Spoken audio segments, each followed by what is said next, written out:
नमस्कार साथियों, एक बार फिर से आप सभी का बहुत बहुत स्वागत है हमारे यूट्यूब चैनल सफलता एक्सप्रेस कोचिंग सेंटर पे। तो इस क्लास में हम आप सभी के लिए लेकर आए जो आपकी अभी एग्जाम हुई है फर्स्ट सिटिंग की साइंस वाले की, उसी की 100% सही करेक्ट उत्तर आपको लेकर आए हैं। तो आप सब मिला सकते हैं कि आप सभी का प्रश्न कितना सही हुआ है और कितना गलत हुआ है। और आप सभी को बता दें मेरे प्यारे साथी, जो हम आपको वीडियो दिए थे सुबह में, पूरा प्रश्न उसी से टैली किया है। इसलिए आपकी कल जो मैथ की एग्जाम है उसके लिए अभी चैनल को सब्सक्राइब करके रखें, क्योंकि आज शाम हम 5:15 में लाइव आएंगे, आप सभी को क्लास हम लेंगे महामैराथन का। तो आइए साइंस की सबसे पहले नंबर प्रश्न की ओर बढ़ते हैं और ये सेट नंबर बी है, आप सब मिलाते चलिएगा। तो यहाँ पे देखिए सबसे पहले नंबर प्रश्न लग चुका है। यहाँ पे देखिए हमारे पास स्टूडेंट भेजे हैं, यहाँ पे देखिए, और कोचिंग का नाम जो है वो सफलता एक्सप्रेस कोचिंग सेंटर है। यहाँ पे देखिए पहले नंबर है श्वसन के अंतिम उत्पाद है। तो श्वसन के अंतिम उत्पाद कौन सा होता है? तो एक का राइट आंसर हो जाएगी ऑप्शन नंबर डी, यानी कि CO2 और H2O। डी इज द बिल्कुल राइट आंसर हो जाएगी। चलिए पहले के बाद नेक्स्ट यानी कि दूसरी नंबर है दांत की सबसे ऊपरी परत है। तो दांत की सबसे ऊपरी परत को हम सब इनामेल कहते हैं। तो 2 का right answer option number B is the right answer हो जाएगी। तीसरी नंबर है मानव आहार नाल का सबसे लंबा भाग है। तो मानव आहार नाल का सबसे लंबा भाग कौन सा होता है? तो छोटी आंत, option number B is the बिल्कुल राइट आंसर होगी। चौथी नंबर प्रश्न है पराग कण निम्न में से किसके अंदर बनते हैं? तो यहाँ पे 4 का सही उत्तर हो जाएगा ऑप्शन नंबर ए, यानी कि पराग कोश में बनते हैं। तो आप सभी को 100% सही उत्तर आपको मिलेगा हमारे यूट्यूब चैनल पे। चालनी नलिकाएं पाई जाती है। तो चालनी नलिका कहाँ पे पाई जाती है? तो जाइलम में पाई जाती है। तो 5 का B is the right answer. चलिए 5वीं के बाद देखिएगा नेक्स्ट यानी कि 6ठी नंबर प्रश्न है आरबीसी की जीवनी अवधि क्या है? तो आरबीसी की जीवन अवधि जो होती है वो 120 दिन होती है। कितने दिन होती है? 120 दिन। तो यहाँ पे 6 का right answer option A right हो जाएगी। चलिए 6ठी के बाद देखिएगा 7वें नंबर प्रश्न को मानव शरीर की सबसे लंबी कोशिका है। तो मानव शरीर की सबसे लंबी कोशिका का नाम जो होता है वो न्यूरॉन होता है। तो option number C is the right answer होगा। 8वें नंबर प्रश्न को देखिए अंडाणु निषेचित होता है। तो कहाँ पे होता है? तो 8 का सही उत्तर हो जाएगा ऑप्शन नंबर सी, यानी कि अंडाशय में होता है। Option number C is the बिल्कुल राइट आंसर। 9वीं नंबर है वनस्पति तेलों में होती है। तो वनस्पति तेलों में जो होती है वो लघु संतृप्त हाइड्रोकार्बन श्रृंखलाएं होती है। तो 9 का डी इज द बिल्कुल राइट आंसर हो जाएगी। तो जो भी स्टूडेंट अभी तक इस वीडियो को शेयर नहीं किए तो प्लीज़ आपसे छोटा सा रिक्वेस्ट है, जल्दी से आप इस वीडियो को शेयर कर दीजिए, क्योंकि बहुत सारे स्टूडेंट यानी कि बहुत सारे यूट्यूबर जो है आप सभी को गलत उत्तर प्रोवाइड कराते हैं। पर यहाँ पे जो है Safalta express coaching centre by Polu sir के द्वारा है, एक भी प्रश्न का उत्तर आपको गलत नहीं मिलेगा। और मैथ की क्लास के लिए आप सब चैनल को अभी सब्सक्राइब करके रखें।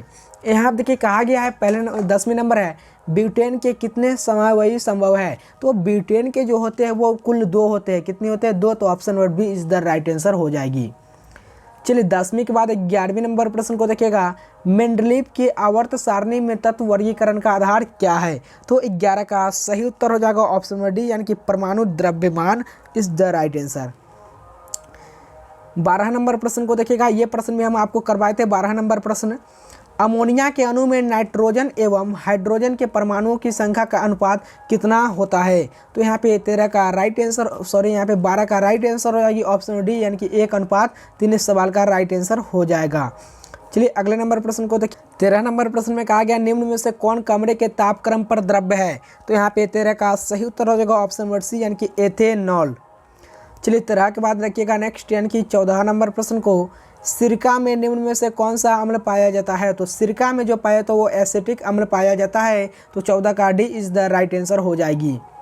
15 नंबर है निम्न में से कौन कार्बन के अपरूप है? तो 15 का सही उत्तर हो जाएगी ऑप्शन नंबर डी, यानी कि इनमें से सभी ग्रेफाइट, हीरा और ये फ्लोरीन भी इस सवाल का राइट आंसर होगा।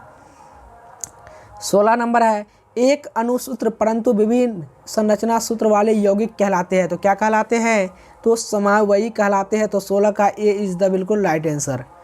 चलिए 16 के बाद देखिएगा नेक्स्ट इनके 17 नंबर प्रश्न में कहा गया है, 17 नंबर में है निम्नलिखित में कौन पादप हार्मोन नहीं है? तो पादप हार्मोन आपको बताना है वो कौन सा नहीं है। तो आपको मालूम है कि साइटोकाइनिन जो होता है, साइटोकाइनिन वही नहीं होता है। बहुत सारे स्टूडेंट डी बता रहे होंगे, देखिए इस प्रश्न में थोड़ा कन्फ्यूज है, तो हमारे अकॉर्डिंग जो होगा वो बी ही होना चाहिए। तो यहाँ पे क्या हो जाएगा राइट आंसर? यही होगा, डी होगा। क्या हो जाएगा right answer? D is the बिल्कुल राइट आंसर होगा। चलिए 17 के बाद देखिएगा 18 नंबर है, फूल में नर प्रजनन अंग है। तो फूल में नर प्रजनन अंग क्या होते हैं? तो पुंकेसर। Option number A is the बिल्कुल राइट आंसर हो जाएगी। देखिए 19 नंबर है, यहाँ पे देखिए 19 नंबर प्रश्न में कहा गया है निम्नलिखित में से किसमें द्विखंडन नहीं होता है? तो 19 का बी राइट आंसर हो जाएगी ईस्ट में। किस में नहीं होता है? ईस्ट में, यानी कि क्लाई। 20 नंबर देखिएगा पारिस्थितिकी तंत्र में ऊर्जा का स्रोत है, तो क्या चीज़ होता है? तो 20 का राइट आंसर हो जाएगी ऑप्शन नंबर बी, यानी कि सूर्य प्रकाश। चलिए 20 के बाद देखिएगा अगले नंबर प्रश्न को, यानी कि 21 नंबर है, निम्नलिखित में से किसे आनुवंशिकी का पिता कहा जाता है? तो 21 का राइट आंसर हो जाएगी ऑप्शन नंबर बी, यानी कि ग्रेगर जॉन मेंडल को कहा जाता है। चलिए 21 के बाद देखिएगा अगले नंबर प्रश्न हमारे पास आ चुका है, क्या नंबर है यहाँ पे देखिए 21 के बाद 22 नंबर प्रश्न छूट गया है ना। चलिए 22 नंबर प्रश्न तो यहाँ पे छूट गया है, 24 नंबर मिला लीजिएगा आप। ओजोन परत पाई जाती है, तो ओजोन परत जो है वो कहाँ पे पाई जाती है? तो स्ट्रेटोस्फीयर में पाई जाती है। तो option number A is the बिल्कुल राइट आंसर। चलिए 25 नंबर देखिएगा तेलीय कागज होता है, तो तेलीय कागज जो होता है वो क्या होता है? तो ये अपारदर्शक होता है। क्या होता है? अपारदर्शक। तो इसका right answer option number B is the बिल्कुल राइट आंसर हो जाएगी। चलिए अगले नंबर क्वेश्चन को देखिएगा, यानी कि 26 नंबर में कहा गया है लेंस द्वारा उत्पन्न आवर्धन की एसआई मात्रक क्या है? तो लेंस द्वारा उत्पन्न आवर्धन की एसआई मात्रक जो होता है वो मीटर होता है। क्या होता है? मीटर। तो यहाँ पे राइट आंसर हो जाएगी ऑप्शन नंबर यहाँ पे 26 का ए इज द बिल्कुल राइट आंसर हो जाएगी। चलिए तो ये सभी प्रश्न आपको हम पढ़ाए थे, इसलिए हम आप सभी को 100% करेक्ट उत्तर आप सभी को हम दे रहे हैं। यहाँ पे देखिए अगले नंबर में कहा गया है प्रकाश की चाल विभिन्न माध्यमों में क्या करती है?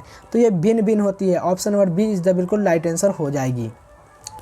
चलिए 28 नंबर प्रश्न को देखिएगा वायु में प्रकाश की चाल निर्वात की अपेक्षा होती है। तो वायु में प्रकाश की चाल निर्वात की अपेक्षा क्या होती है? तो 28 का राइट आंसर हो जाएगी ऑप्शन नंबर है, यानी कि जो लेस हो जाती है, कम हो जाती है।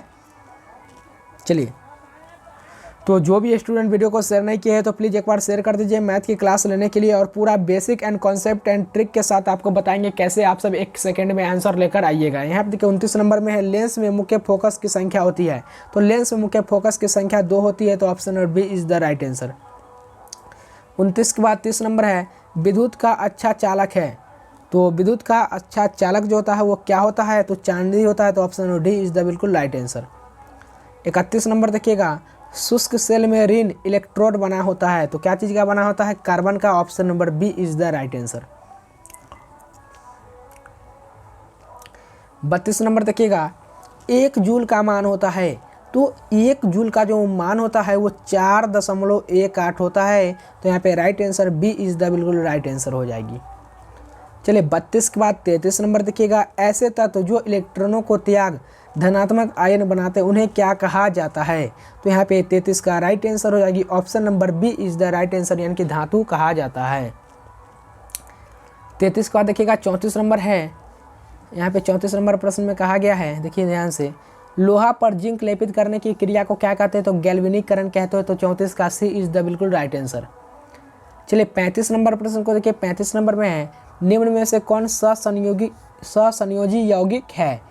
तो यहाँ पे 35 का राइट आंसर हो जाएगी ऑप्शन नंबर सी, यानी कि CH4। चलिए अगले नंबर प्रश्न को देखिएगा नेक्स्ट, यानी कि 35 के बाद 36 नंबर को देखिएगा आभूषण बनने वाला सोना होता है। जो आभूषण बनने वाला सोना जो होता है वो हमारा 22 कैरेट का होता है, पर शुद्ध सोना जो व्यक्त किया जाता है वो 24 कैरेट पर किया जाता है। तो यहाँ पे राइट आंसर क्या हो जाएगी? सी राइट आंसर होगी। चलिए अगले नंबर प्रश्न को देखिएगा 36 का 37 नंबर है निम्न में से कौन सा उत्कृष्ट तत्व है? तो यहाँ पे 37 का राइट आंसर ऑप्शन सी हो जाएगा, आर्गन है।